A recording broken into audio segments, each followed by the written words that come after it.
सभिनी पहिरियों दोस्तनि खे अस्सलाम वालेकुम या अली सलाम। मतिलबु दोस्तो मौसम जी ॻाल्हि कंदासीं मौजूदा सिस्टम जे बारे में ऐं इन खां पोइ जेको ॿियो सिस्टम अचे पियो उन जे बारे में। त सिंध ऐं बलोचिस्तान में जेको हीउ सिस्टम केसिताईं हलंदो ऐं ॿियो सिस्टम सिंध में कॾहिं अची सघे थो।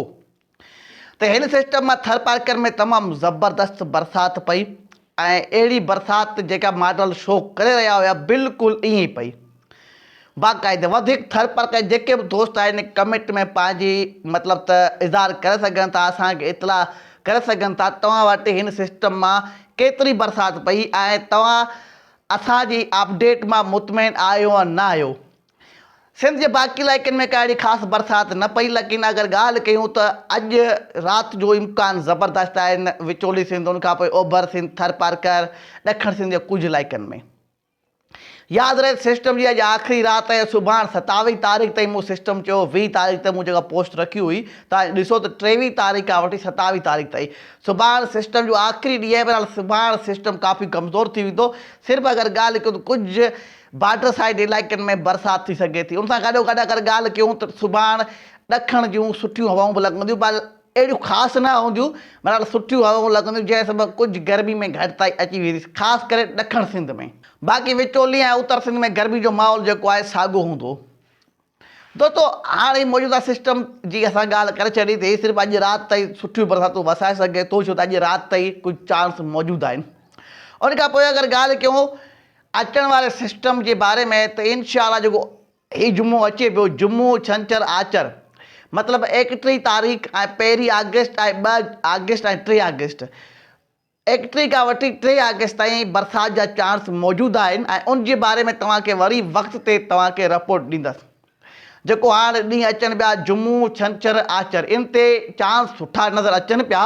बहरहाल का तब्दीली आई तव्हांखे उन जे बारे में मालूमात ॾींदसि ऐं उमेदु आहे त सुठियूं बरसातूं उन सिस्टम मां थींदियूं। फ़िलहालु हुन सिस्टम में अगरि ॻाल्हि कयूं त का बि अहिड़ी रुकावट नज़र न पई अचे जंहिं सबबु मतिलबु त असां इहो चऊं त भाई हीउ सिस्टम जेको आहे कमज़ोर थी वेंदो।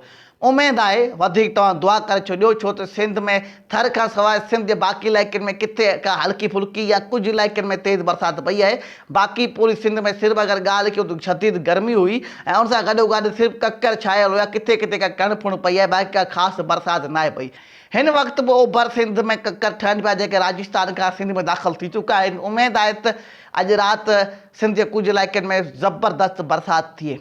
त अचण वारो सिस्टम जेको आहे उन में सिर्फ़ु 3 या 4 ॾींहं आहिनि, उनखां पोइ हिकु ॿियो सिस्टम अची वेंदो। बलोचिस्तान जी ॻाल्हि कयूं त बलोचिस्तान में बि 27 तारीख़ ताईं सुभाणे ताईं कुझु इलाइक़नि में ककर ठही सघनि था, ज़िला लसबेला, खुशदार, उनखां पोइ झलमगसी, फरीदाबाद, सिब्बी, इन्हनि इलाइक़नि में ऐं कुझु पंजाब मां ककर दाख़िल थी सघनि था, कोयटा में, इन्हनि इलाइक़नि में कुझु इलाइक़नि में मतिलबु त सुठी बरसाति थी सघे थी, का एक्टिविटी ज़बरदस्त ठही सघे थी। बलोचिस्तान जे काफ़ी इलाइक़नि में मौसम ख़ुश्क ऐं गरम रहण जा इम्कान आहिनि। उनखां पोइ अॻु जे शुरू वारे ॾींहंनि में जेको सिंध में सिस्टम आहे उनखां पोइ उहो जेको सिस्टम आहे उहो सिर्फ़ु बलोचिस्तान जे कुझु इलाइक़नि में बरसाति रही सघे थो, बाक़ी पूरी बलोचिस्तान में कहिड़ा ख़ासि बरसाति जा इम्कान 28 तारीख़ खां पोइ नज़र न पिया अचनि।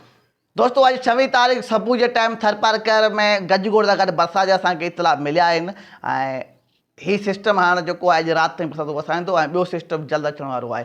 ॾखण जो ऐं सिर्फ़ु अगरि ॻाल्हि कयूं त नॉर्मल घटि हलंदियूं सिंध जे कुझु इलाइक़नि में, वरी छो त हिकु ॿियो सिस्टम पियो अचे उन जा असरात आहिनि, त उहो सिस्टम बि सिंध में सुठियूं बरसातूं वसाईंदो त गर्मी जो माहौल जेको आहे वरी नज़र अचे पियो। त हीउ सिर्फ़ु 2-3 ॾींहं ॾखण जो लॻंदियूं, उनखां पोइ हिकु ॿियो सिस्टम अचे पियो। मौसम में का बि तब्दीली आई त उनजी रिपोर्ट तव्हां ॿाहिरनि खे इन पेज ते ॾींदासीं। दोस्तो हिकु नंढिड़ो अर्ज़ु आहे, असांजो कमु आहे इम्कान ॿुधाइणु, वसाइण वारो मुंहिंजो परवरदिगार आहे। इहा ॻाल्हि पंहिंजे दिमाग़ ते रखे छॾियो त हर शइ जो ख़ालिक मुंहिंजो परवरदिगार आहे ऐं उहो ई बरसातूं वसाए थो। असांजो कमु आहे सिर्फ़ु साइंस खे ॾिसी तव्हांखे वक़्त खां अॻु में आगाह करणु। महिरबानी कुर्ब।